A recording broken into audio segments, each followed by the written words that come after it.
Order, order. I'll call Louise Haigh to move the motion. Thank you very much, Mr Beckson. It is a great honour to serve under your chairmanship as my good friend and fellow Sheffield member. As honourable members know, last month I tabled an amendment to the Employment Rights Bill which would bring an end to the widespread misuse of non-disclosure agreements that have proliferated in recent years in every single sector of our economy. It would seek to ban the use of NDAs in cases of harassment, discrimination and abuse, unless at the specific request of the victim. I am incredibly grateful to the Minister for his warm words and his interest in this important topic and his commitment during the debate to look at options to take this forward. And I'd like to use this time today to explore what those options might look like and what more the government needs to understand in order to commit to legislate. This issue burst into the public consciousness off the back of the Me Too movement and the brilliant campaigning work of Zelda Perkins, who joins us in the gallery today, who exposed the exploitation and abuse perpetrated by Harvey Weinstein. Other brave women have spoken out in recent months and years, including Rebecca Ferguson and Cher Lloyd, about their experiences on The X Factor and countless more across the entertainment industry.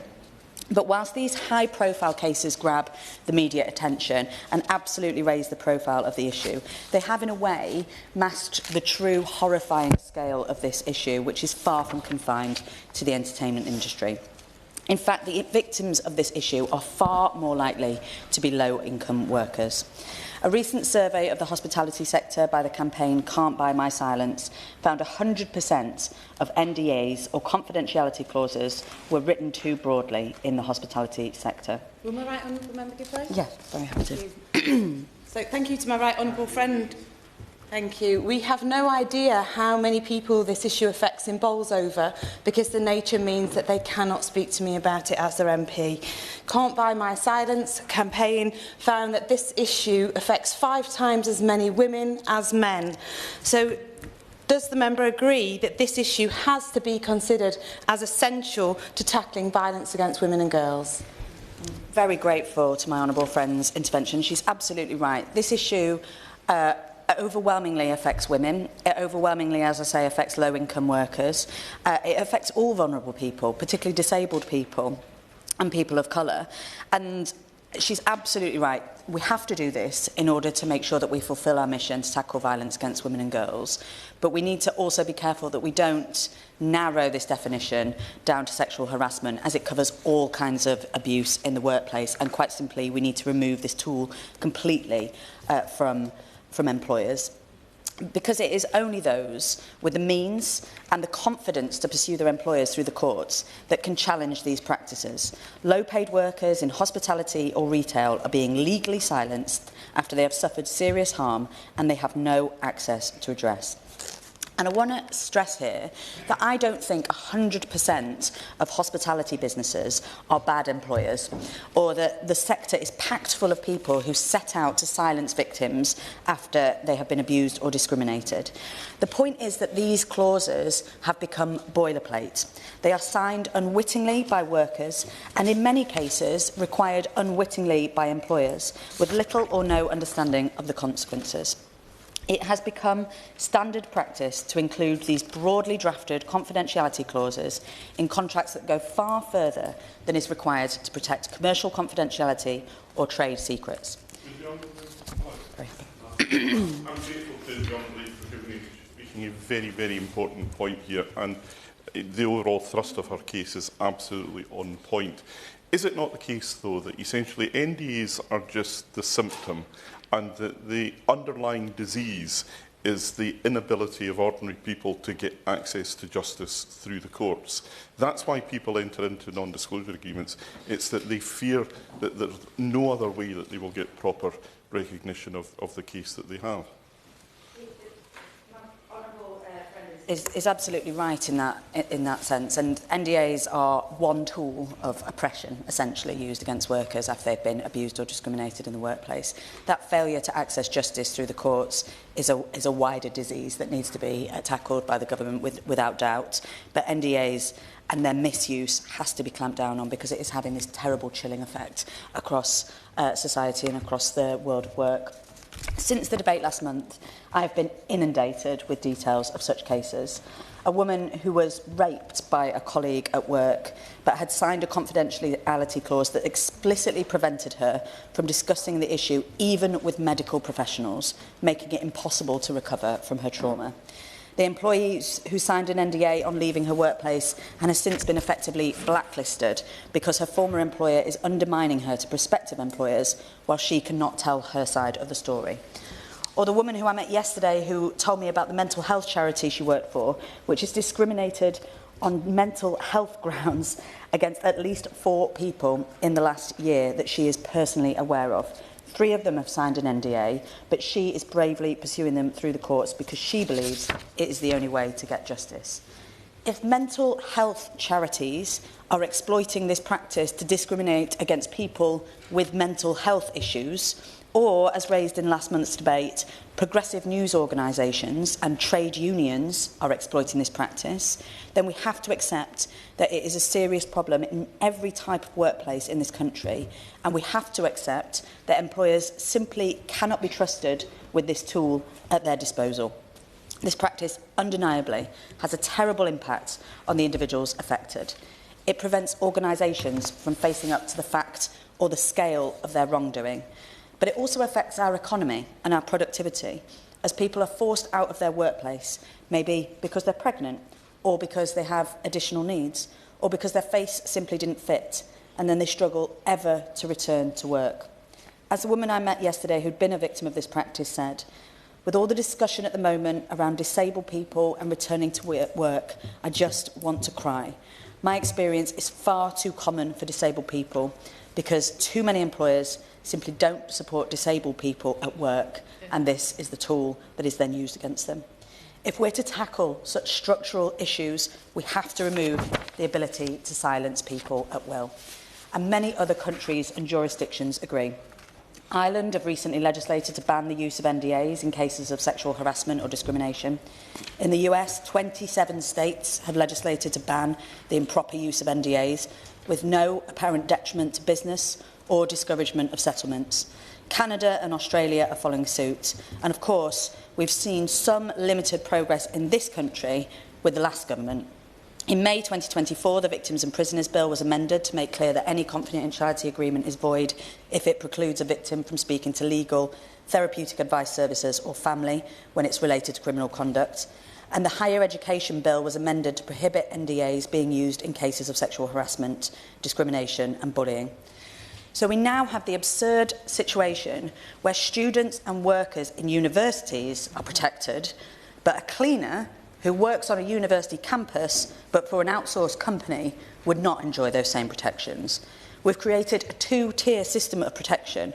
So what is the possible justification for denying workers outside the higher education system that same level of protection?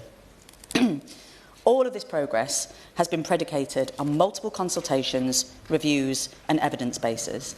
In 2019, the Minister's Department that was then BEIS ran an extensive consultation on measures to prevent the misuse of confidentiality clauses in cases of harassment or discrimination. In 2019, the EHRC ran a consultation on the use of confidentiality agreements in discrimination cases. The Treasury Select Committee in 2023 conducted an inquiry into sexism in the City, which recommended further protections for victims of sexual harassment. The Women and Equality Select Committee has conducted 3 inquiries into this issue, both under the last government and under the chairmanship of my honourable friend, the member for Luton North, thank you. One most recently on misogyny in music, which again explicitly recommended banning the misuse of NDAs. There's been extensive scrutiny in the legal sector, with both the Legal Services Board and the Solicitors Regulatory Authority conducting large consultations, resulting in more evidence of the endemic misuse of confidentiality. Both the Bar Council and the Law Society have called on the government for legislative reform. So my one question to the Minister, who I know agrees that this issue needs to be tackled, is what else does he or his department need to be satisfied on the need to legislate? How much longer must low-paid workers be legally required to suffer in complete silence before we can be persuaded to take the necessary legal steps? I know he wants to take action, The strength of support from a number of political parties in the chamber today demonstrates that the House wants to take action. 27 US states have passed legislation. The UK government is starting to look like the outlier. Let's not let this opportunity pass us by. Let this Labour government lead the way on protecting victims and survivors in the workplace, and finally bring an end to legalised abuse. The question is that this House has considered government policy on the use of non-disclosure agreements in civil harassment, discrimination and abuse cases. Before I just move in, it's going to be about 7 minutes guidelines, not an absolute limit on speeches.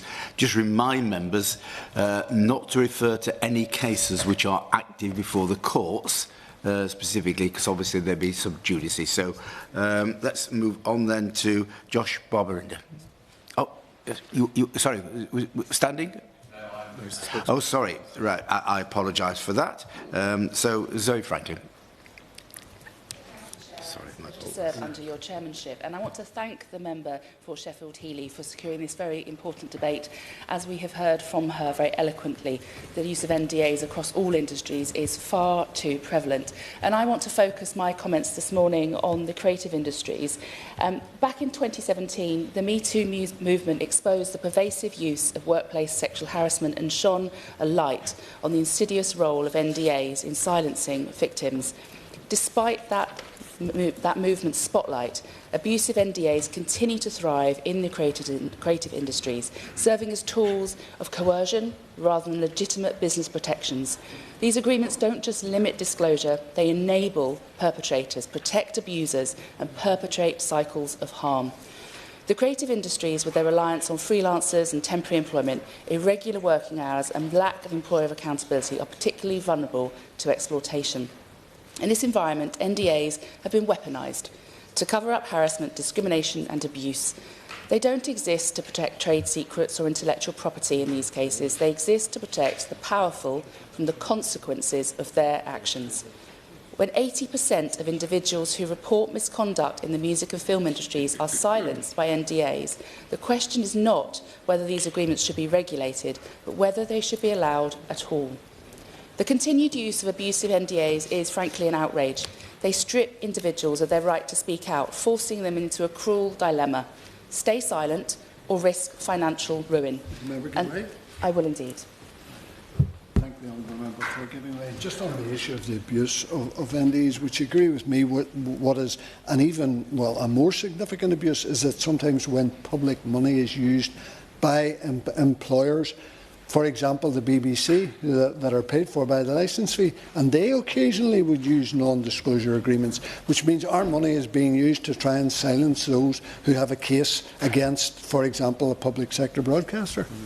I thank the honourable member for his comment, and I would agree we need to look very carefully, particularly where we have public money being used for these. But across the board, we need to end the practice of abusive NDAs. And as I said, it is an outrage, and I'm asking the government today to act decisively. We have waited too long for a ban on NDAs in the cases of abuse, harassment and discrimination. Protecting corporate reputations shouldn't come at the cost of human dignity. Since the formation of the Creative Industries Independent Standards Authority, CISA, they've been a crucial force in fighting this abuse, working to expose harmful practices and advocating for transparency and accountability.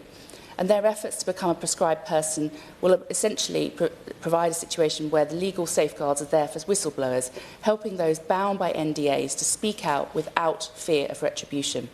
By their very existence, CISA makes it harder for misconduct to be hidden away, forcing perpetrators and institutions to think twice before engaging in exploitative behaviour. But unfortunately, despite their vital work, CISA faces the threat of closure due to financial barriers. Their request for just 0.1% of a company's profits, a mere fraction of what other regulatory bodies operate on, is being met with obstruction, delays and shifting goalposts. And if they are forced to shut down, it sends a clear message. Creative industry workers, despite generating $124.6 billion, don't deserve a safe and respectful workplace. So I have two requests of the Minister today. First, please will you act to ensure that CISA has the funding it needs to continue its work and protect people in the creative industry, and prevent the industry sliding back into silence, fear and impunity. And my second request, what I know we will hear again and again today, is please take the action we have been waiting for to ban abusive NDAs outright. We have waited far too long. No one should ever be forced to choose between their career and their dignity. It is time to end the use of NDAs as a weapon against justice and ensure that those who have suffered can speak out their truth without fear, without penalty and without being erased. Thank you, Chairman. Well done. Well done. Thank you. And those who have heard me speak on these issues before, which I do a lot, will know that I am a solicitor specialising in employment law. I'm not currently practising, but I spent 13 years doing employment and particularly discrimination law work, small amount for small employers, but predominantly for employees.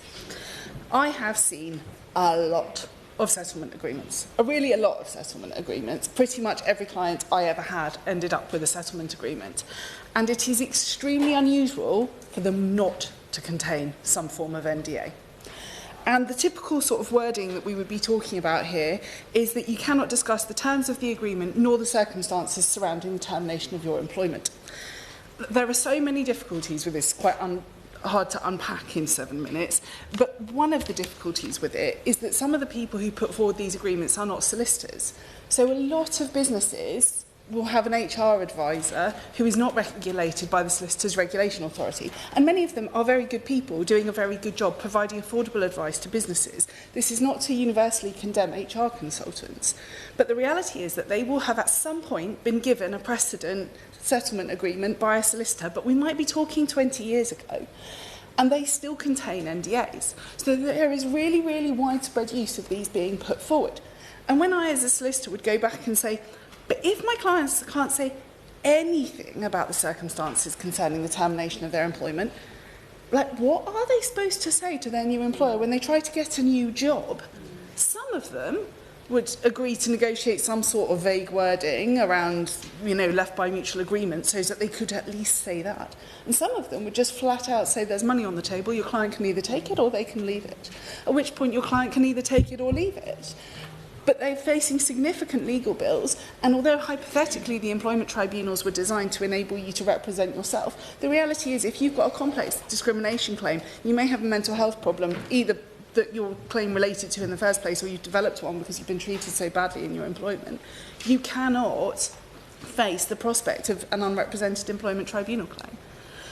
So it's all well and good that the Solicitors Regulation Authority has said that people should not be putting forward these clauses, but they are still in extremely widespread circulation. The other flip side of this is that in order to be persuaded to sign a settlement agreement, there is a requirement that your employer pays for you to have some legal advice. The standard legal advice offer is somewhere between £250 and £500, but for low-paid people it is still our standard £250. Now, the reality of the legal market is that any specialist employment lawyer is not going to go through, explain a potentially 20-page legal document to you, send you follow-up written advice, renegotiate the terms for you and do all of that work for £250. So people who are on low pay have two choices. They can either go to a lawyer who will take them through perhaps the terms of that agreement for the £250, explain what they mean, but then they've run out of money, so that's the end of it. They're not renegotiated at all, they just sign what is put in front of them. Or, what often happens is that if you're a senior exec or whoever, you can afford the advice. That means that you do get it fully explained and totally renegotiated for you, so it is actually compliant at the end of it. And if you've got a solicitor like me working against a solicitor on the other side who's put forward something that doesn't meet the SRA guidelines, then we just say, we're not signing that, and you know it's not compliant, you're in breach of your professional obligations, now get this off the table. And they do, absolutely swiftly. But actually, if you've got £250, you earn 20 grand a year, there's no way you are paying for that level of top-up legal advice. That is not happening for you at all whatsoever. What you will find is that most good solicitors will explain that they can't do it for the money, explain how much it will cost you to have it done properly. You won't be able to afford it, and at best you will end up with some really, really shoddy solicitor who's prepared to sign off pretty much anything, isn't necessarily a specialist employment lawyer, and is going to just bluntly leave you completely stuck. And so you're kind of this payment structure is enriching for non-compliant solicitors at best. There is, in theory, legal aid for people who are on very, very low very low wages or in receipt of certain benefits and who have equality claims. But actually the reality is that's been paid at such a low rate for such a long time that there are almost no providers at all whatsoever. And unless we significantly increase the hourly rate that we pay to providers, providers will simply continue to hand back their contracts, which is what's happened in the majority of places. It is extremely difficult to actually access this advice unless you are a trade union member. There are still lots and lots of employers who regard all of this stuff as just priced in. So I have had clients who have come to me and said, oh yeah, so it's absolutely notorious, the chief exec is a complete perv, everyone in the organisation knows it, but the board don't care. They can give these women 20 grand to go away, they sign an NDA, and that's the end of that. And we've watched the chief exec do this time after time after time. But it's just the cost of doing business. He is regarded as like the superstar who brings home the bacon, and so no one cares.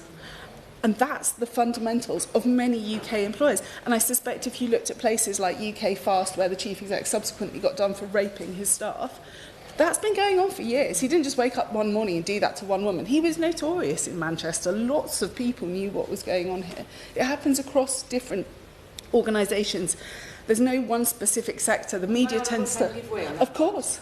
My honourable friend is making an absolutely fantastic speech, and her experience is spot on. Would she agree with me, though, that this culture of fear that is being created, I've seen it at the Welsh Rugby Union, thankfully it no longer exists, women so scared to speak out, and yet that culture of fear is being perpetuated everywhere by the use of NDAs? Absolutely, that culture is totally everywhere, and it's across sectors. There's no one specific one that if you just sorted it out, the others would be all right. There's also an absolute phenomena that there are organisations out there that say publicly they don't use NDAs. Well, I've seen their settlement agreements, and I can tell you they absolutely do. That is not at all unusual. So, in kind of summary, what I'd say here is that we've got a really systemic problem that is being used to cover up employment rights abuses across the board.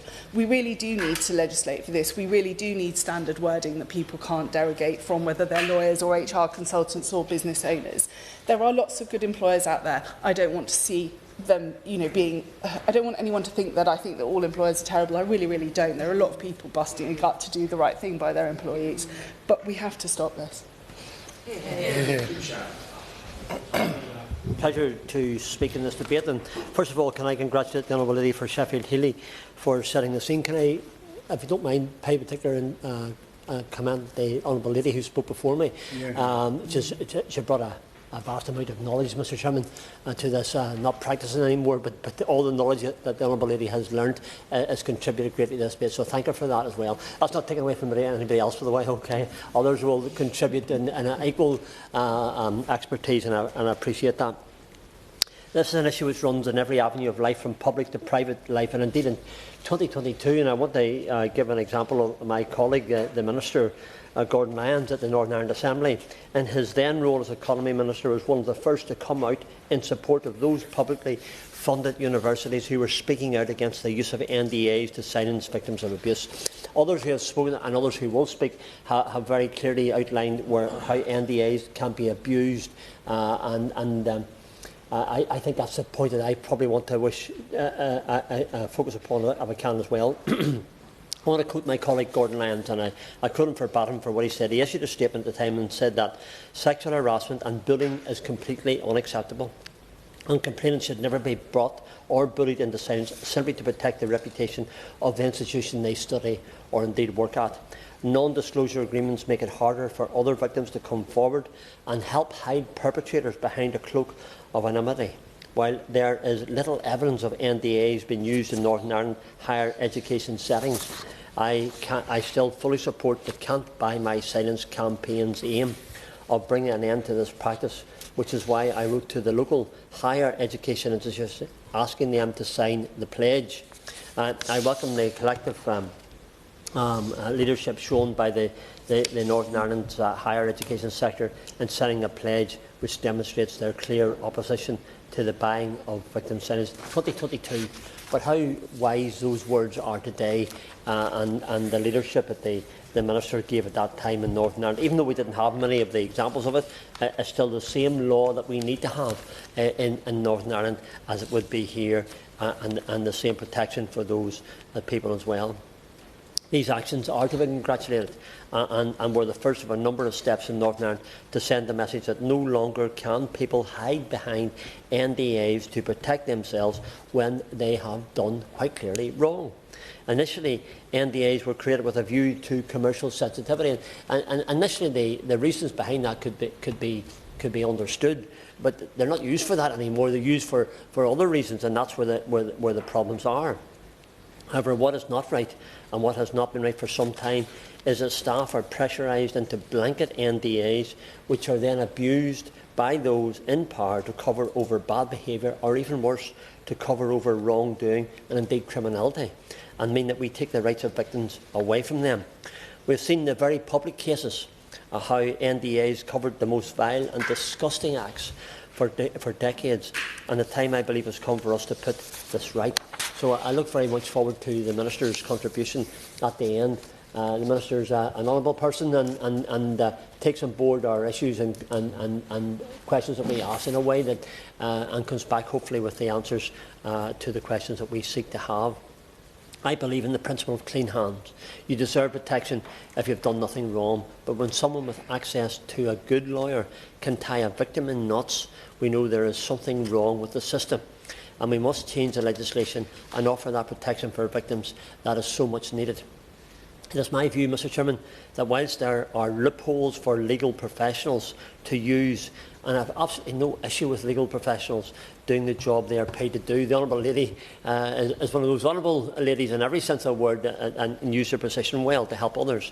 However, we know that loopholes are there and must close them to protect not the people who are seeking to sell a story to a tabloid, but those who have been abused and who cannot speak or who cannot warn others, and who are petrified of the system and the legal complications that surround them. This is not the purpose behind an NDA, and therefore I believe government must clarify this in legislation. So I very much ask the Minister that question, to ensure that the protection for those who have signed NDAs, never realising, of course, that they were beyond what they thought it was. Commercial confidentiality is one thing, and it should be protected, by the way, but whenever it becomes something else to protect wrongdoing within the company or the business, I think that has to be taken on. For many victims, the trauma of the reporting process is too much for them to go through. And when they do go through this, the appearance of an NDA they signed, believing it referred to keeping silent about the very business practices that I referred to, now means they cannot speak about their abuse. And this is simply not right. And for many of those ones that I've spoken to, an honourable lady who introduced the debate that they referred to them, some of them have spoken to me, they never knew this is what it meant, and they're petrified because of the legal complications or legal implications that there would be for them. I conclude with this, Mr Chairman. I support the honourable lady in her efforts, and I hope that she is successful. The reason why we're all here today is to support her in the goals that she tries to achieve on behalf of her constituents, and indeed on behalf of my constituents and all of us here. Those who are proven to have committed sexual offences should not find shelter under an NDA. We must revise this legislation accordingly, and hopefully the Minister today will give us that reassurance. The victim has a right to be heard, and we can and must make that easier to do in a way that they feel confident, a way that they can be reassured, and a way that their concerns and complaints that they have can be taken on board. Mr Chairman, thank you. Is to take part in a debate with you in the chair. Can I also extend my thanks to my right honourable friend for bringing this debate on what is such an important issue, and indeed my honourable friend from Congleton who spoke so clearly about this subject. However, I don't think we can talk about the use and abhorrent misuse of non-disclosure agreements without mentioning the crimes of Mohammed Al-Fayed. Fayed was a predator. He sexually assaulted and harassed hundreds of female employees over a period of decades. And I'd like to put on record my thanks to my constituent Keaton Stone, who has been working with a network of Fayed survivors and has become a tireless campaigner for their stories to be heard. He played a part in the making of a BBC documentary expose last year that, quite frankly, horrified the nation with the scale of what had been going on. He's done a lot to make sure we know just how big this scandal was, and I note that there will be a new documentary airing on Channel 4, possibly this week, shining a light on one of the many people who enabled Al-Fayed. And when I say that Al-Fayed preyed on hundreds of women, we don't actually know the true figure. We know that 400 women have come forwards, but we don't know how many more have been unable to speak out for years, for decades.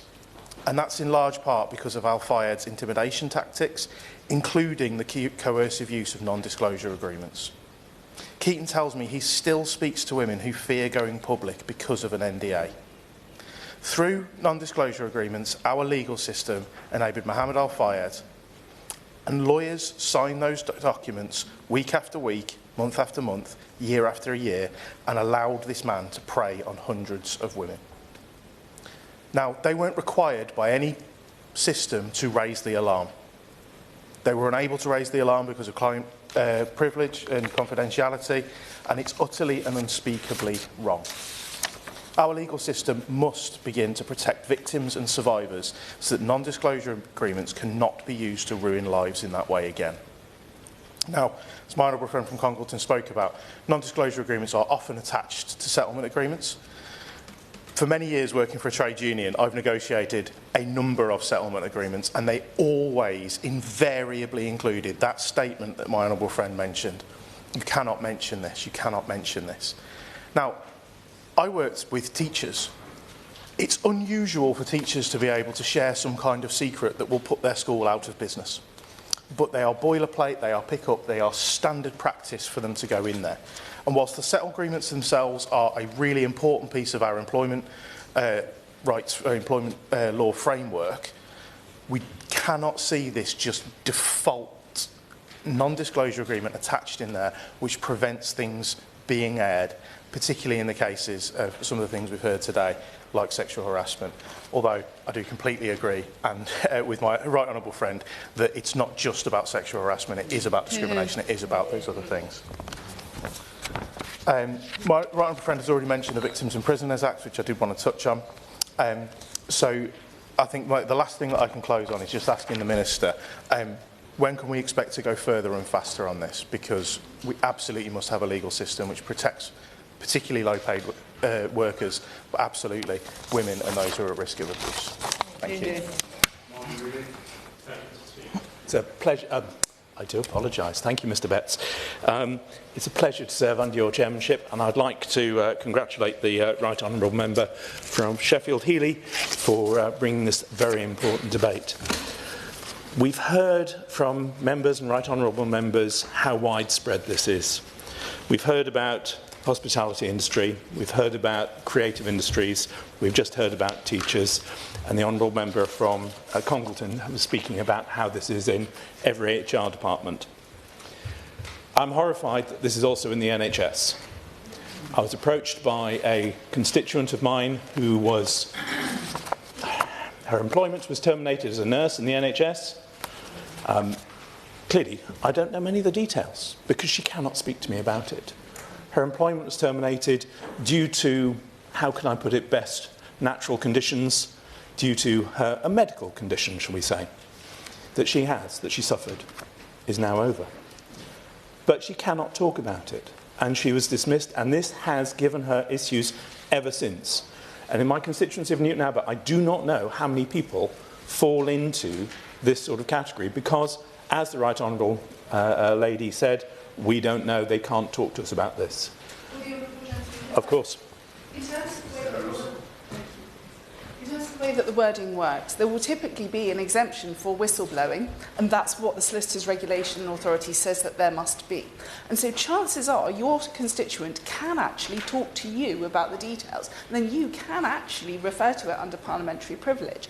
But most people do not fully understand the relationship between the whistleblowing exemptions, which are extremely limited and tightly drafted, and say that you can only speak to very limited people in very limited circumstances to whistleblow in line with the law, and the broader statement that I referred to that says that you cannot discuss the circumstances surrounding your employment.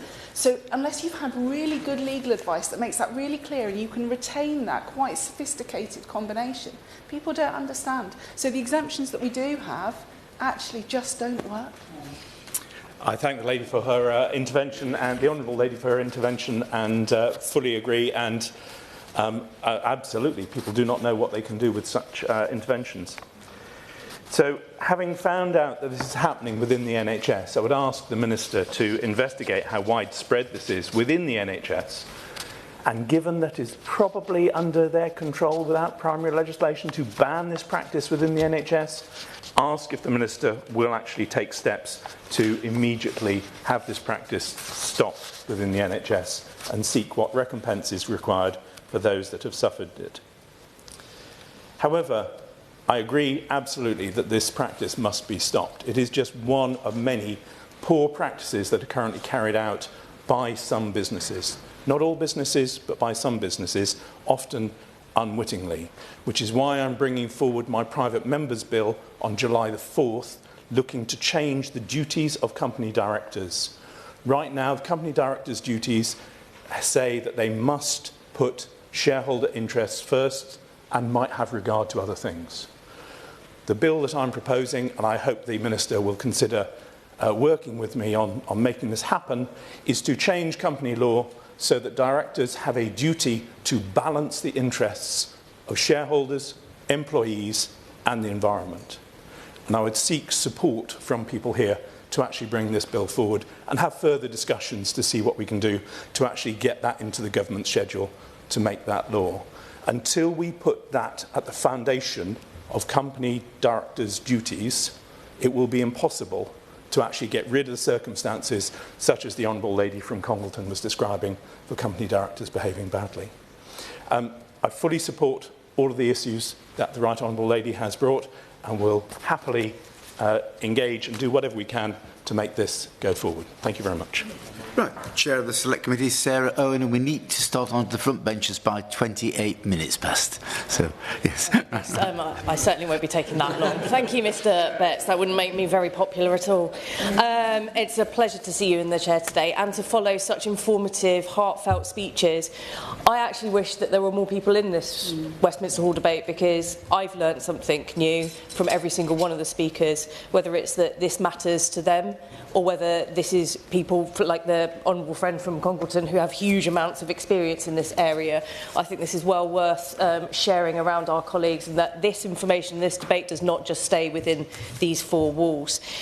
Before I start, Chair, I just want to say that there will be probably some bad faith actors out there that will want to read this as us wanting to ban NDAs altogether and not protect commercially sensitive information. That is absolutely not what my right honourable friend from Sheffield Heeley has laid out, and her hard work, and all of the campaigners that are working on this issue. This is purely to stop the abuse, the discrimination, the bullying and the sexual harassment that we have all heard about so far. And I want to praise my right honourable friend for her work and for bringing this forward into the Employment Rights Bill, and to the Minister for saying that they would work where actually we have not seen progress on this, despite there actually being quite a lot of cross-party consensus on this issue. So we've already heard about the high-profile cases, and we know that women are 5 times more likely to have signed an NDA than men. But it's also not just the scale, but it's at the time of the most vulnerable time for victims of discrimination or sexual harassment that they are being asked to sign these NDAs. Pregnant and Screwed estimated that it's around 435,000 women, pregnant women and mothers in the UK that have signed NDAs. And 80% of those felt they had to either leave their job as a result of the NDA or cut down their hours. They are shocking statistics. And surely this goes against the government's aim to ensure that people get to work, get the jobs that they want, and stay in work and progress. This is not just about injustice, this is also about the growth agenda, as has been said. And we don't know the true scale. I'm grateful that Can't Buy My Silence, Pregnant and Screwed and other organisations are working on estimates, but we shouldn't be working on estimates. We should know the full scale of this and what is happening throughout our economy, because I don't know how many people are subjected to this in Luton North. I should. I really should. We all should. And we should know which employers are abusing this system. Why do people sign them? And why do predominantly women sign them? We've heard already. It's a huge power imbalance. We've heard about the low pay. We've heard about the lack of justice, the lack of access to justice, and actually feeling that this is their only option. This is their only way out. If I don't take this, what else am I going to get? The big CEO of a corporation isn't going to get taken down by the cleaner. That just doesn't happen. That only happens in the films, right? Because our justice system isn't balanced. It isn't fair. And people feel that this oppression of a worker is, as has been said, just part of the cost of doing business. So not only does it leave the victim without a sense of justice, it also protects a culture of wrongdoing. It protects the wrongdoer every single step of the way. Not only does it protect them, a large chunk of the time they actually fail up. I have heard instances where perpetrators of sexual harassment within the workplace, it's the woman that has to sign the NDA and leave, but the man gets to stay, not only stay, but either be moved aside to a different department or actually promoted to gain more power, more access. And that is something that is happening across all parts of our economy, in every workplace. I mean, we've seen it with Harrods, as has been said. We've also just seen it in Primark, and it's really downplayed. I think NDAs are used to downplay the severity of what they're really truly hiding. As a right honourable friend from Strangford said, you know, the disgusting behaviour that people hide behind these NDAs. The boss of Primark's just resigned. He called it for an error of judgment with regards to his behaviour towards a woman. Error of judgment is when I decide to dress for winter and it's really hot outside. Error of judgment is not something that a CEO has to resign for because of his behaviour towards a woman.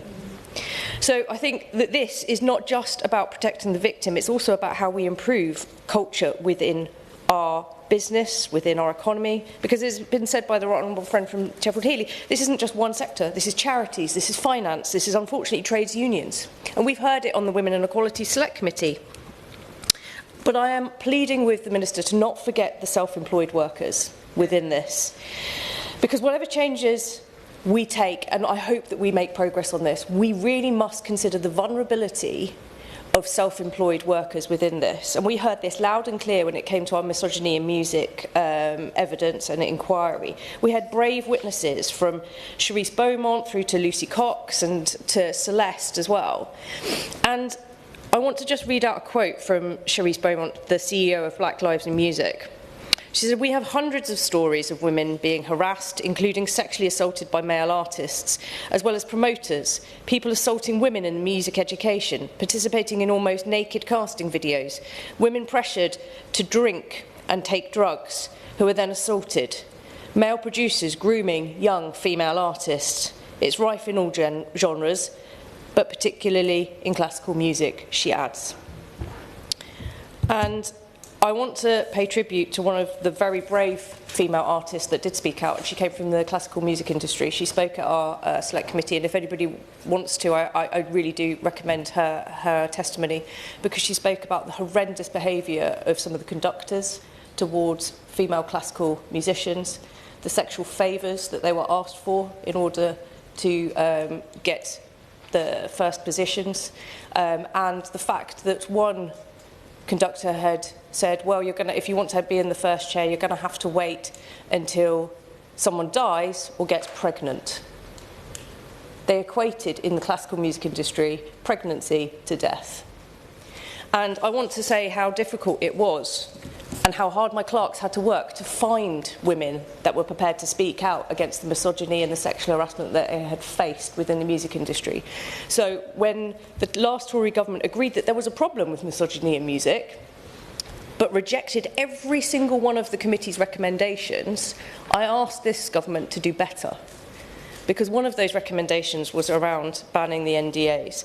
Music Union General Secretary Naomi Pohl calls for a ban on NDAs that prohibit sexual harassment, discrimination and bullying, because 51% of women report experiencing gender discrimination in music, and 32% of them have been sexually harassed while working as a musician. And that increases if the woman is from global majority or black, Asian, minority ethnic background, they're disabled or LGBT+.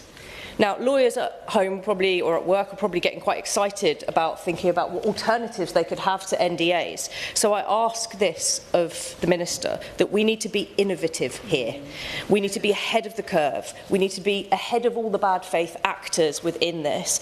And the Right Honourable Member from Sheffield Healy is absolutely right. We shouldn't be falling behind as a country. We should actually be leading the way. The evidence is there. Let's get to it, Minister. Right.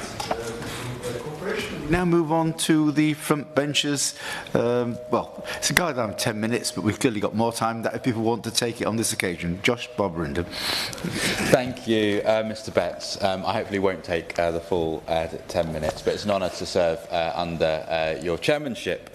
I congratulate the Right Honourable Member for Sheffield Healy for securing this important debate about the use, or indeed the misuse, of non-disclosure agreements in cases of civil harassment, discrimination and abuse.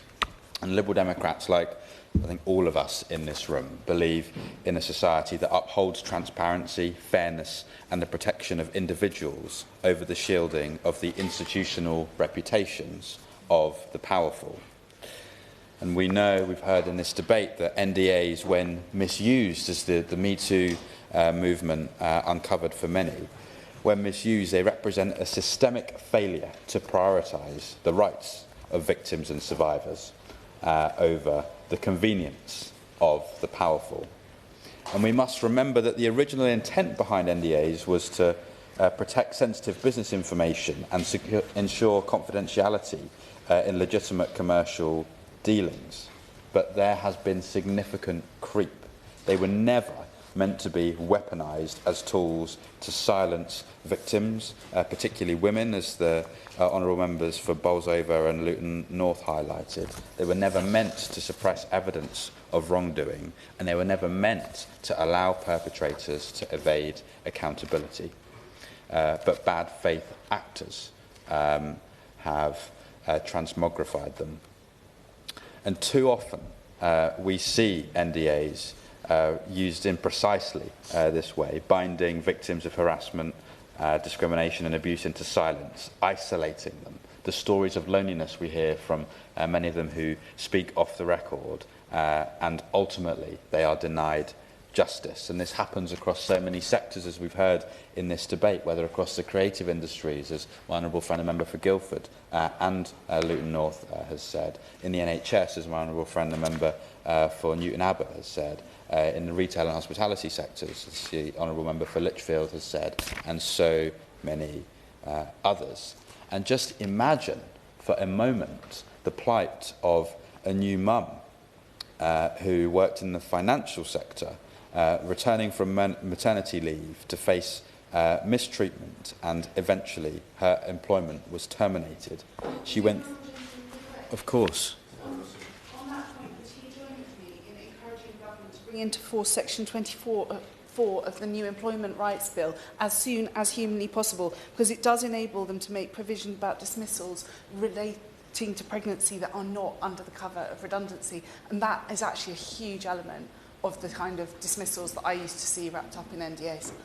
I thank my friend, the Honourable Member for Congleton, for her intervention. I'd love to study that particular dimension in particular, but I can absolutely say that we must defend the rights of pregnant women and new mums who have been so let down by our legislative framework, including this individual who I'm asking members to imagine, who went through mediation where it was agreed that she would receive a severance payment in exchange for signing an agreement that included a gagging clause.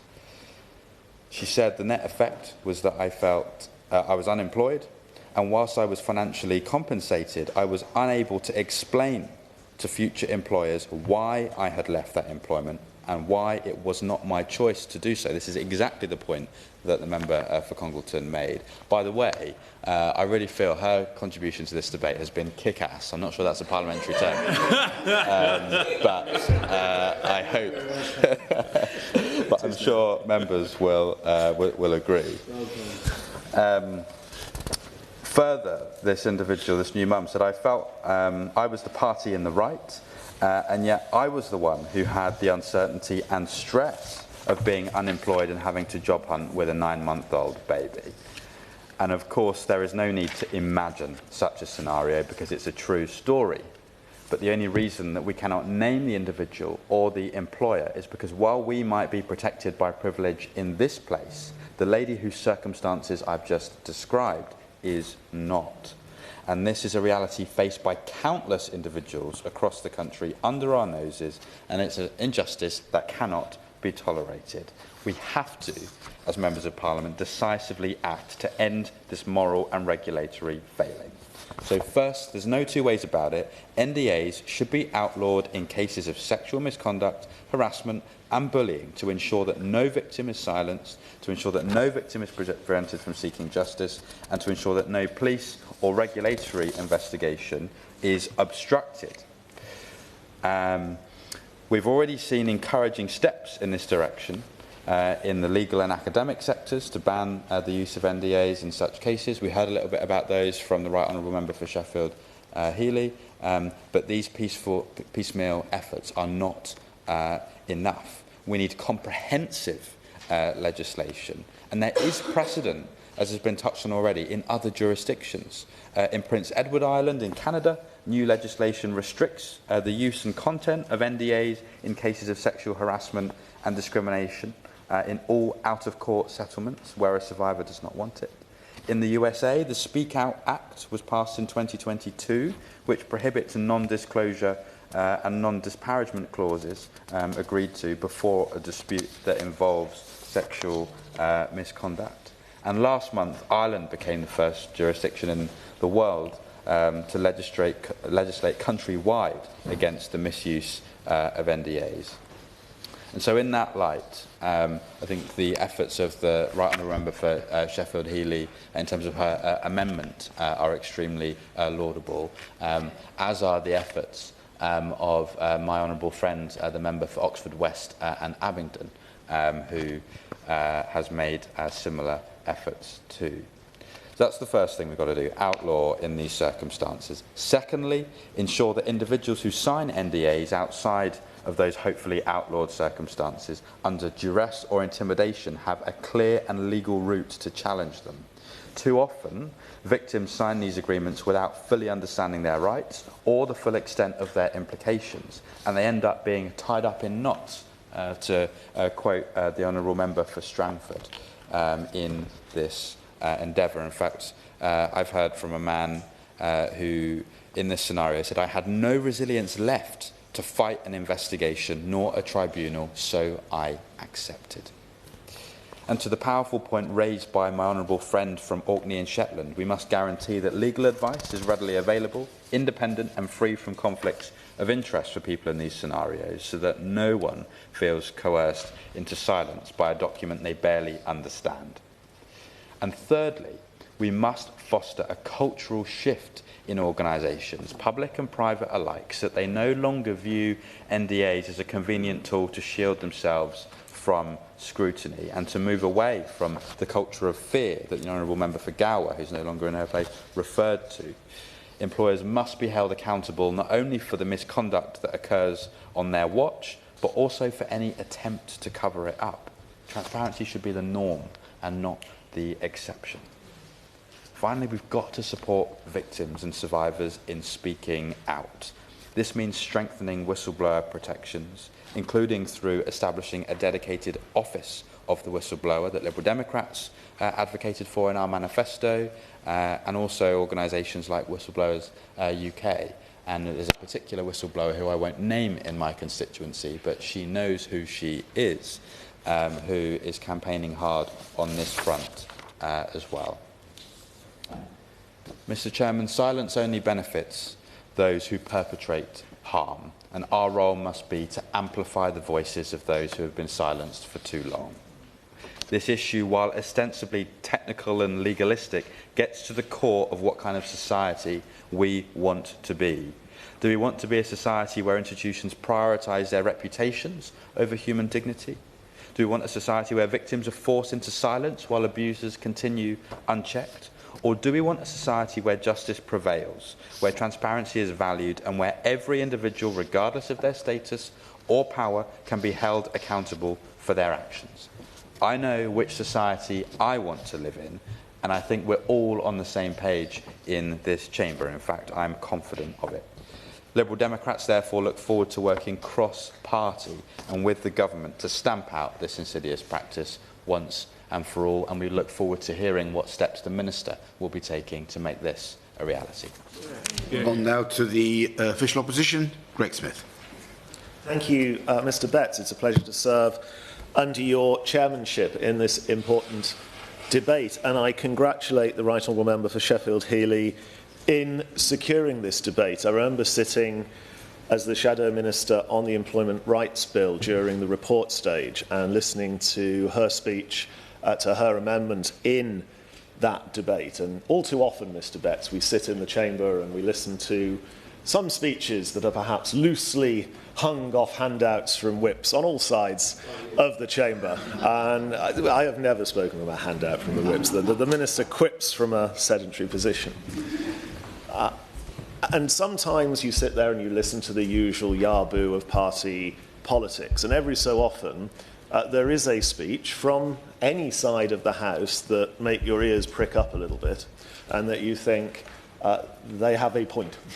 And there is a genuine case being made here of a real grievance, a real problem out there in our country that needs resolution and that will almost undoubtedly need resolution via the means of primary legislation. So I do congratulate the Right Honourable Member for her passion and dedication to this particular cause and for ensuring that we continue to debate it here in Westminster Hall this morning. She was absolutely right to highlight the two-tier absurdity that the current law brings about. And another point I was particularly struck by in the Right Honourable Lady's point was around the 27 states in the United States of America that have passed legislation on this. The United States is hardly a nation that is looked upon for high-end employment rights. It's a country where regularly most people only get, for example, 2 weeks holiday, and maternity and paternity rights are far short of those that we have here. But the fact that those 27 states have passed in varying respects laws on this is something we should reflect on. And equally through the debate, the Honourable Lady for Guildford spoke powerfully about the creative sector.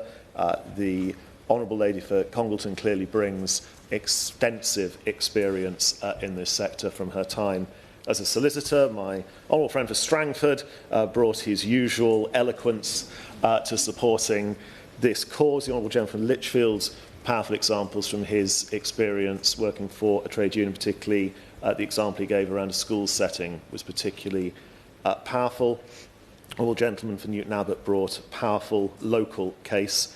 And then the Honourable Lady for Luton North and Chairman of the Select Committee, I thought, gave a particularly powerful speech, of course, reminding us that this isn't about banning NDAs in their entirety, but stopping this very particular abuse. And I thought the most powerful point she made, on top of the point around self-employment being something I will always prick my ears up to, Mr Betts, having been self-employed for 15 years before I entered this House in 2015. The most powerful point she made was this point about people are being forced, let's face it, forced into signing these agreements at the very lowest ebb of their lives, at the point at which they are at their absolute most vulnerable. And I think that is something we should reflect on. So I'm grateful for the opportunity to continue the debate on this. Non-disclosure agreements have become a tool too often used to silence victims of harassment, discrimination and abuse in the workplace. This isn't just a question of employment law, it is a fundamental issue of justice, accountability and transparency. At their worst, NDAs allow perpetrators to escape scrutiny, enabling toxic workplace cultures to persist unchecked. Victims, often facing that imbalance of power, are in cases undoubtedly pressured into signing away their right to speak out in exchange for financial settlements. This practice not only denies individuals the justice they deserve, but also prevents organisations and indeed our society at large from learning from past failure and making necessary change. Of course, as I referenced off the back of the Honourable Lady for Luton North speech, we are not in any way suggesting that every single NDA out there is inherently wrong. There are legitimate reasons for their use in protecting trade secrets or commercially sensitive information. However, when they are used to cover up wrongdoing, they become a shield for bad employers and an obstacle to a fair and open working environment. I echo the sentiments that were made earlier in this debate that I believe the vast majority of employers do act in good faith. They are good people, but where it goes wrong and where they are acting in bad faith or in many respects, let's say it how it is, criminally, then NDAs should not be a shield for that. Now, the government, of course, has said that it is committed to tackling workplace discrimination and harassment, and there were elements within the Employment Rights Bill that the opposition could support. But of course, there is a question that I put in the spirit of wanting to try and solve this problem to the Minister, where what we actually got in the Employment Rights Bill was this debate around particularly third-party harassment that, whilst we all want to see harassment stamped out, led to the unintended consequences of what we on the opposition benches called the banter ban, where an employee could essentially take their employer to tribunal, take their employer to court if they'd happen to overhear in a hospitality setting or whatever it might be, something that maybe politically offended them, or something that... in 1 second, I'll just finish the point. I'm preempting the Honourable Lady. And what I would just straightforwardly argue back to the Minister is there is still time as that bill passes its stages in the other place to re-look at this legislation. And instead of risking those unintended consequences, for example, in hospitality settings, to actually take a really serious, life-changing problem that we are debating in Westminster Hall here this morning and put those provisions in instead to stop this use of NDAs from silencing victims. I will now gladly give way. Honourable gentleman. Would he agree with me, though, that since there is a defence to that form of discrimination in the event that an employer has taken all reasonable steps, and I only speak of reasonable steps, not unreasonable steps, not every single magical thing that could ever be thought of, and that, in fact, there was a case just last week in the Employment Appeal Tribunal, I think, in which an employer, in fact, did successfully defend a harassment claim on the basis that they had taken all reasonable steps to prevent harassment, that actually the position is not as extreme as he's presenting by any stretch of the imagination, and that as long as hospitality businesses have taken all reasonable steps to prevent their employees being harassed, they'll be fine. I'm grateful to the Honourable Lady for that intervention. I don't particularly, during the nature of this debate, want to completely relitigate our debate in the main chamber a few weeks ago. Of course, it is the job of the opposition to kick the tyres on legislation that the government puts forward, and that is what we were seeking to do in that particular debate. I hope the Honourable Lady turns out to be right, but of course the Employment Rights Bill is still a bill. It is not an act, and it will be the test of that when it undoubtedly, through the parliamentary arithmetic and maths we've got at the moment, does become an act, to fully test that, and we'll see who turned out to be right in that particular element. But I do want to focus on the importance of what we have here before us today. So I add the asks of His Majesty's loyal opposition to the Minister, on top of those that we have already heard around Westminster Hall, as to when we can expect legislation to be brought forward to tackle this issue. Will it be standalone, or will it be hopefully a government amendment within the House of Lords to the existing vehicle that the government has available to them?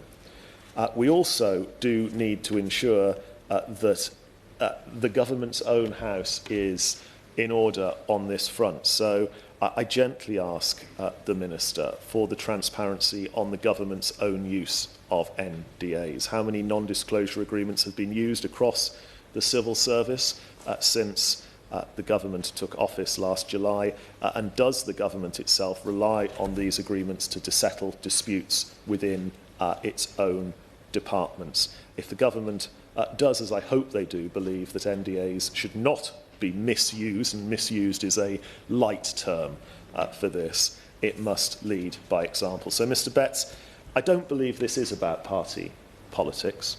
It's about ensuring fairness and justice in our workplaces.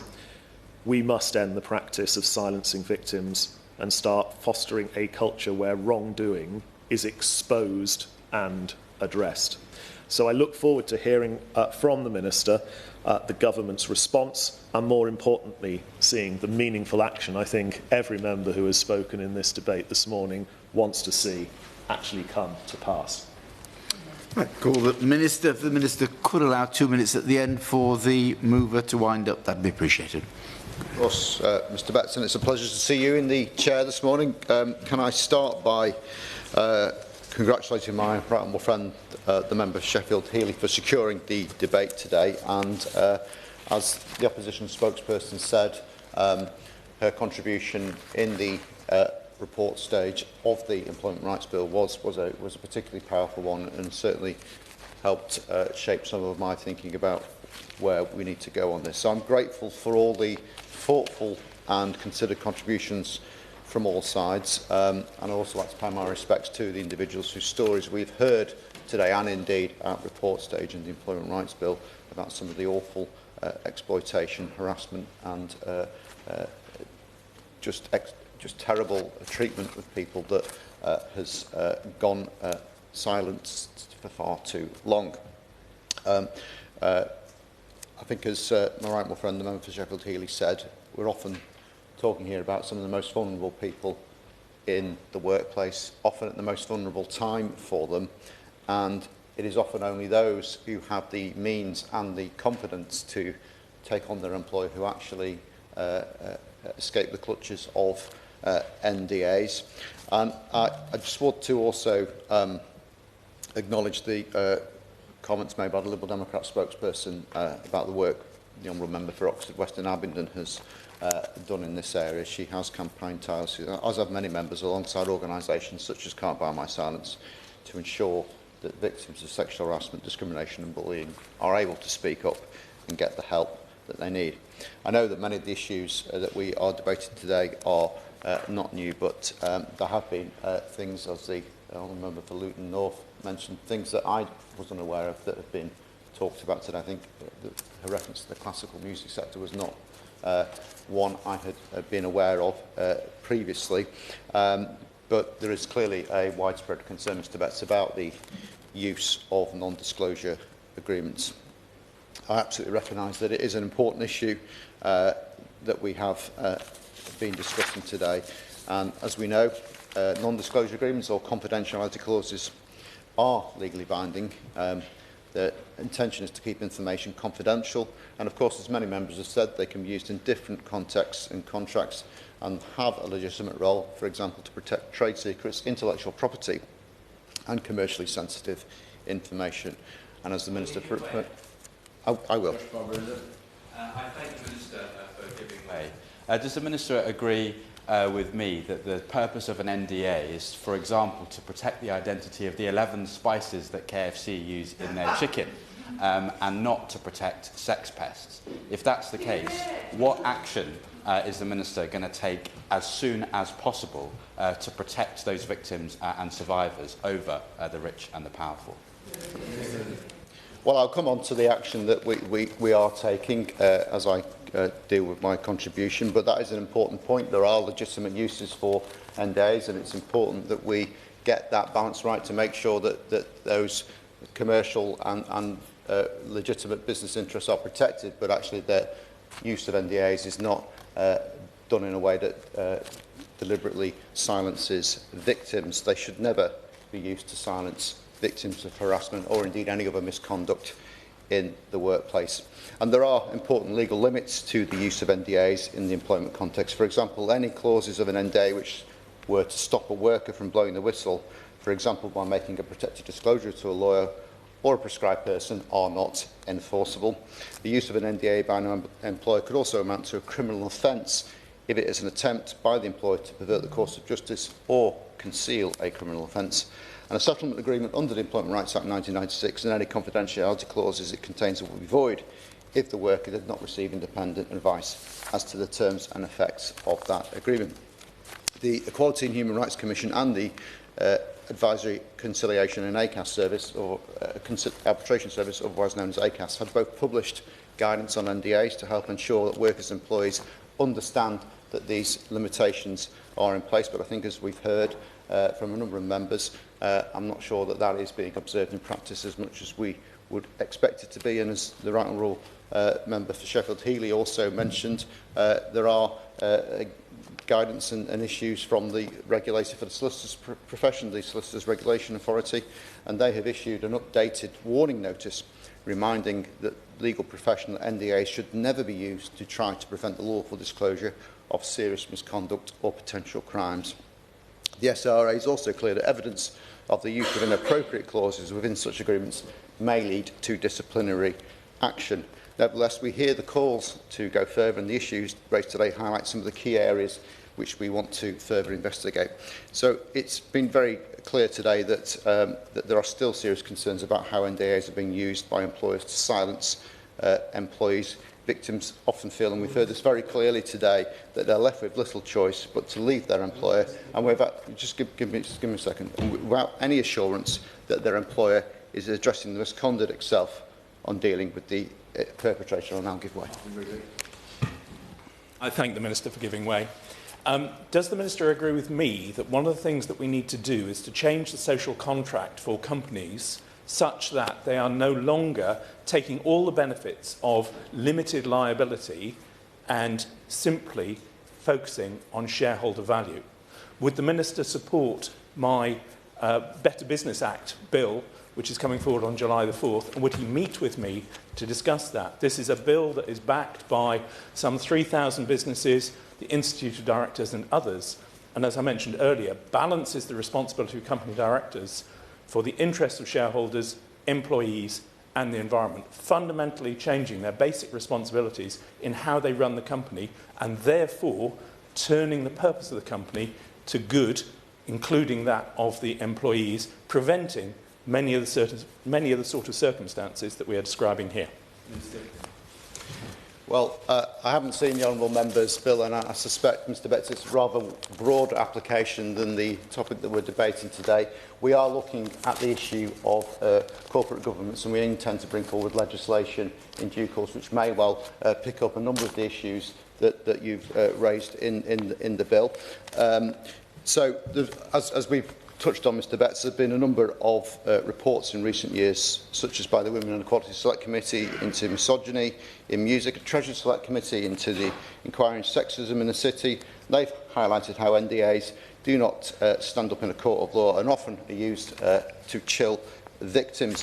The Honourable Member for Guildford spoke about the good work done by the Creative Industries Independent Standards Authority, and I understand that the Culture Secretary has actually recently met with them to discuss how they can work together to improve workplace standards and behaviour in the creative industries. And I think that clearly we want to support them in terms of them moving forward, but clearly that's a matter for the Culture Secretary, and I'm sure that she continues to engage with them on that. And just turning now, Mr Betts, to some of the other contributions made by honourable members today. My honourable friend, the member for Congleton.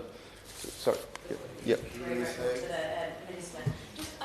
The point he's making about protection for protected disclosure and in relation to criminal offences. As my honourable friend for Congleton made the point earlier, this area of law is so complex, and particularly low-income workers who can't access the kind of legal advice that clearly my honourable friend for Congleton provided so authoritatively to her clients. Does he not agree that, therefore, we just need to remove this tool blanketly to make it much clearer for victims of abuse, harassment or discrimination that they cannot be silenced, because it is next to impossible for them to navigate this complex area of law without the specialist legal support that they so clearly are struggling to get access to? Well, I think my honourable friend makes a very important point that this is a very complex area for individuals to navigate, and touching upon what my honourable friend, the member for Congleton, said. She explained her experiences in the profession, experiences I'm familiar with as well, that quite often non-legally qualified consultants would simply apply boilerplate clauses to agreements, and you know, that actually has a very practical impact on the victim in terms of how on earth they explain how their employment has ended. I've seen agreements which actually prevent people even confirming that they've reached a settlement, and that makes it doubly difficult for them to explain their future employment prospects. And she also talked about the financial contribution made by employers in providing that advice, and clearly that's not always been able to cover the costs of taking proper advice rather than simply a rubber stamping exercise, which I know also goes on. And I think both of those issues highlight the inequality of arms in the workplace when disputes arise. Turning now to some of the other contributions, the Honourable Member for Strangford has always made an excellent contribution, and he was absolutely right to highlight the original intention of NDAs has been distorted. They were about commercial confidentiality, they were about protecting business interests, and they're being used for far wider and less justifiable purposes than they were originally intended. The Honourable friend member for Lichfield raised the terrible case of Mohammed Al-Fayed, and of course he was right to say we don't actually know how many victims there are, because of course some of those victims will not come forward because the effect of the gagging orders that they have had still prevents them or makes them feel that they can't speak out. And of course we have addressed that to some extent in the Employment Rights Bill, because we do now make it clear that making a complaint of sexual harassment will qualify as a protected disclosure under the Whistleblowing Act. And we'll never know whether that kind of protection would have actually prevented much of the atrocities committed by Mohammed Al-Fayed, but it would have at least given some reassurance that people could speak out and have additional protections. Turning now to okay. Yeah. The provisions in the Employment Rights Bill, as I understand it, enabling people to whistleblow, will let you go to the police, it will let you go to a regulator. Doesn't necessarily automatically mean you can go to the media, although you might be able to in some circumstances. But what you've described, if you don't mind me saying, possibly isn't a blanket solution to this problem. I thank my honourable friend for her intervention, and I think she does highlight some of the existing limitations with the Whistleblowing Act in terms of what qualifies as a protected disclosure. And as I've commented previously, that legislation does need looking at again. Turning to some of the other contributions, the Honourable Member for Newton Abbott talked about the widespread use of these agreements in the NHS, which I think highlights the point again that's been made that there is no sector of the economy where these agreements are not in use. And the opposition spokesperson talked about the use of these agreements in government departments. That is something I will make some inquiries on and come back to him on. And in terms of the NHS, I will pass on his comments to the Department for Health and Social Care. My honourable friend, the member for Luton North, as the chair of the Select Committee, as always gave a very informative and well-researched speech. And she was right to say that this isn't just about protecting victims, it's actually a wider issue about the growth agenda, because we do know how debilitating and damaging these issues can be for victims and the impact on them being able to return to work. And the absolutely important point she made about how it's nearly always the victim who has to leave their employment. They have to move on, and as we've heard, they don't always have a clear explanation to prospective employers about why they've had to leave, and it's usually the man who's often in a position of greater power who has had to stay in work, and sometimes indeed has advanced off the back of that. And that is something that I think is about the culture in organisations and how victims are not protected and perpetrators are often supported because they are seen to be in a more powerful position in the workplace. And she also made an important point about protecting self-employed and contractors in particular industries, and that's clearly another point that we will need to consider further. So, in terms of the current legislation that's being passed forward, we are pressing ahead with plans to commence the provisions relevant to NDAs in the Victims and Prisoners Act 24 and the Higher Education Freedom of Speech Act 2023, as referred to by a number of members, including my right honourable friend, the member for Sheffield Heeley. So when commenced, Section 17 of the Victim and Prisoners Act will ensure that clauses in NDAs cannot be legally enforced where they seek to prevent victims of crime from reporting a crime, cooperating with regulators or accessing confidential advice and support. It will provide that clauses in NDAs that seek to prevent disclosures that are necessary to access confidential advice and support needed to cope and recover from the impact of crime are unenforceable.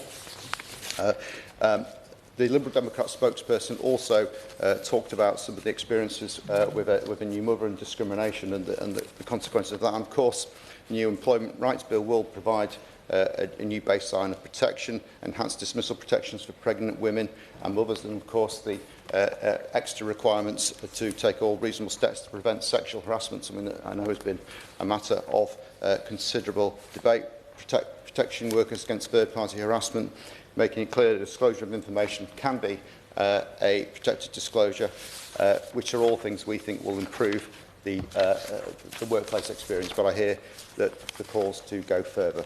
And we know that there are calls to roll out the approach in higher education and that approach to the whole economy. And my right honourable friend for Sheffield Heeley did provide a very clear example of how actually if you're an outsourced worker working in higher education, those provisions won't apply to you. But the legislation hasn't actually been enacted yet, Mr Betts, but it will be something that the government intends to press on with shortly. So I share concerns that there is something that needs to be done, but the changes that have been proposed through amendments to the Employment Rights Bill would need, I think, a significant amount of engagement with workers, employers and stakeholders, as well as assessing the impact on sectors and across the economy. It is a complex area of policy, as we've heard today, and it's important to take a balanced approach to make sure that we reach the right endpoint, because there are different views and opinions. There are organisations and members here calling for a ban in specific circumstances.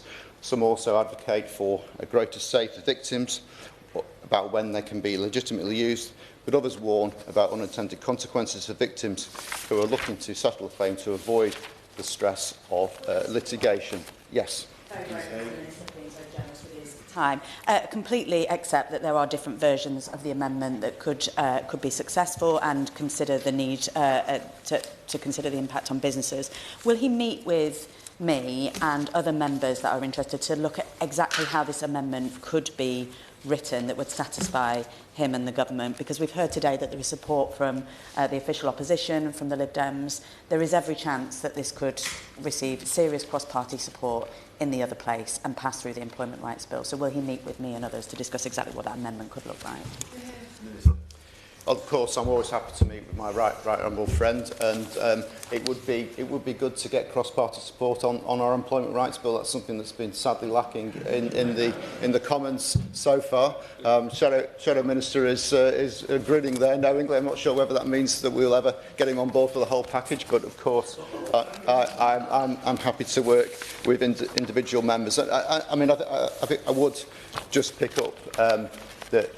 Under his party's watch, there was a consultation, and there were a number of proposals that were developed that actually never saw the light of day, Mr Betts, because there wasn't actually an employment rights bill that the previous government introduced. So I do think that his late conversion to this cause is welcome, but he should also recognise that perhaps his own party didn't do enough in government. And indeed, some of the recommendations that were made under the previous government are not going as far as I think the general mood of the Chamber is today. And there are, I think, a whole range of issues that we need to consider about how we get this right. So, for example, as we've heard, the use in various sectors, whether some sectors need particular protections, such as the creative industries, the different relationships, as we've heard about those who are self-employed, indeed, how this would operate for those who are in the gig economy, who well, we can have that debate about whether they're self-employed or a worker. That's, I think, something that's going to be returned to on many occasions. The international approach, which we've heard, there's been some examples from over the pond. And, of course, Ireland have also recently introduced their own legislation. Also, I think how this will apply to different groups of protected characteristics. We also need to make sure, and I think this is a really important point, that any work that we do doesn't create a new loophole, a new way for these clever lawyers to exploit. So it is future-proofed as much as possible. And we also need to make sure that any legislation includes an option for a victim to freely choose to have an NDA if that is what they want, without pressure. And I think there's an awful lot of discussion that we need to have about getting that right. And of course, as members have referred to, access to justice and access to legal advice that is timely and correct and affordable is also an important matter. And of course, a cultural shift in employers is also really important. And the legislation can say everything it wants, Mr Betts, but unless we get employers to really begin to tackle those who are perpetrating these terrible acts, rather than protecting them, then we will continue to have these things being debated. So, as my honourable friend for Sheffield Heeley said, I am happy to work with members. I absolutely recognise that non-disclosure agreements are an important issue. They do need looking at, and I thank her for bringing the debate, and I'm happy to continue working with her and other honourable members so that we get this right. Louise Haigh, wind up. Thank you very much, Mr Betts. I've not been in a Westminster Hall debate in nearly 6 years because I was sort of faffing around in the shadow cabinet and then the cabinet.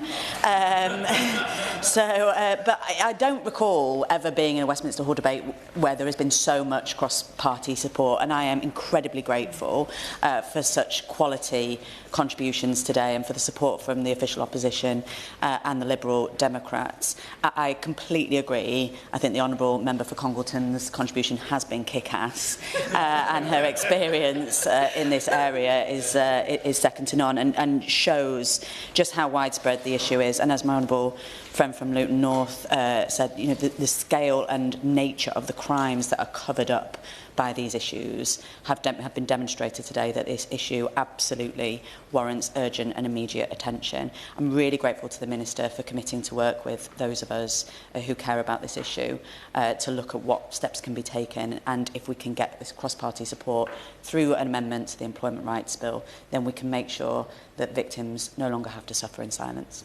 Thank you.